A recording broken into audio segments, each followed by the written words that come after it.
அனைவருக்குமே வணக்கம்.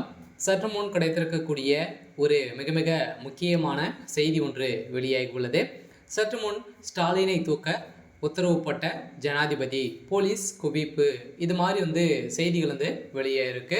ஸோ நேற்று காலையிலேருந்து பார்த்தீங்கன்னா ஒரு 3 நாட்களாகவே தொடர்ந்து சென்னையில் பார்த்தீங்கன்னா திமுக சேர்ந்த நிர்வாகிகளுடைய வீட்டிலும் அதே மாதிரி டாஸ்மாக் உடைய ஊழலில் சிக்கிய அதிகாரியுடைய வீட்டிலும் பார்த்தீங்கன்னா அதிரடியாக தொடர்ந்து 3வது நாட்களாகவே ரைடுகள் நடந்திருக்கு. இந்த ரைடின் அடிப்படையில் எக்கச்சக்கமான பணங்களும் முக்கிய ஆவணங்களும் பார்த்தீங்கன்னா ஆதாரங்களும் சிக்கியிருக்கக்கூடிய நிலையில் தான் முதல்வர் ஸ்டாலின் அவர்களும் அதே மாதிரி செந்தில் பாலாஜி அவர்களும் பார்த்தீங்கன்னா இருவருமே பேசிய ஆடியோ முக்கிய ஆதாரம் சிக்கியிருக்கு.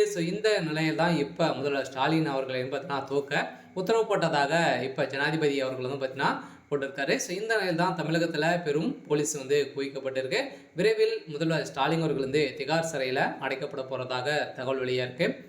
இதை பற்றி இந்த வீடியோவில் நம்ம முழுமையாக பார்க்கலாம். அதுக்கு முன்னாடி நம்ம சேனலுக்கு இப்போ தான் நீங்கள் முதல் முறையாக வந்திருக்கீங்க அப்படின்னா மறக்காமல் நம்மளுடைய சேனலை சப்ஸ்கிரைப் பண்ணி சப்போர்ட் பண்ணுங்கள். வாங்க வீடியோக்குள்ளே போகலாம்.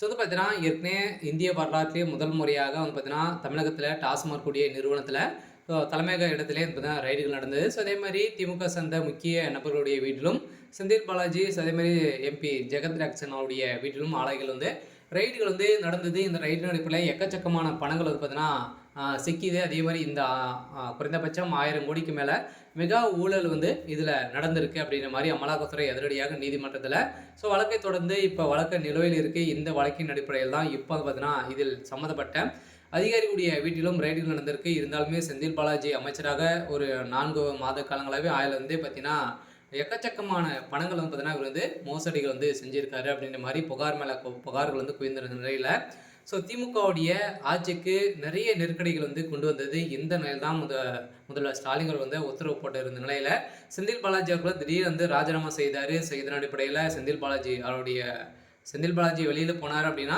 திமுக சேஃபாக இருக்கும் அப்படின்றத நினைத்து இப்போ போட்டிருந்த நிலையில் இப்போ செந்தில் பாலாஜி அவர்கள் பார்த்தீங்கன்னா திமுக நம்மளை ஒதுக்குகிறது அப்படின்ற மாதிரி அவர் போட்ட பிளானின் அடிப்படையில் இப்போ அதிரடியாக இப்போ முக்கிய ஆவணங்கள் சிக்கியிருக்கு. அவர் கொடுத்த வாக்குமூலத்தின் அடிப்படையிலும் அதே மாதிரி ஆதாரங்கள் சிக்கியிருக்கு. இந்த ஆதாரத்தின் 3 நாட்களாகவே தொடர்ந்து நடந்திருக்கு. இந்த ரைடின் அடிப்படையில் முதல்வர் ஸ்டாலின் அவர்களுக்கு ஒரு மிகப்பெரிய கடிதம் வந்திருக்கு. பார்த்தீங்கன்னா முதல்வர் ஸ்டாலின் அவர்கள் தூக்க உத்தரவு போட போகிறதாக ஜனாதிபதி அவர்களுக்கு இப்போ பார்த்தீங்கன்னா ஆளுநர் RN ரவி அவர்கள் கடிதம் எழுதியிருக்காரு. அதெல்லாம் திமுகவில் மக்களுடைய நிலை அம்போகிதை இருக்குது. பார்த்தீங்கன்னா திமுகவுடைய தலைமையகம் ஒட்டுமொத்த கதையும் சென்னையில் பார்த்தீங்கன்னா இருக்கக்கூடிய அனைத்து பணங்களும் சுரண்டக்கூடிய நிலைக்கு தான் இப்போ தொடங்கியிருக்காங்க.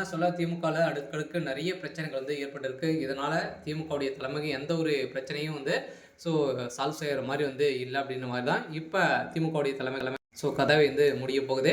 இருந்தாலுமே என்ன நடக்க போகுது அப்படின்றத வெயிட் பண்ணி பார்க்கலாம். இது மாதிரி செய்திகளை தெரிஞ்சுக்கணும் அப்படின்னா மறக்காமல் நம்மளுடைய சேனலை சப்ஸ்கிரைப் பண்ணி சப்போர்ட் பண்ணுங்கள். தேங்க்யூ.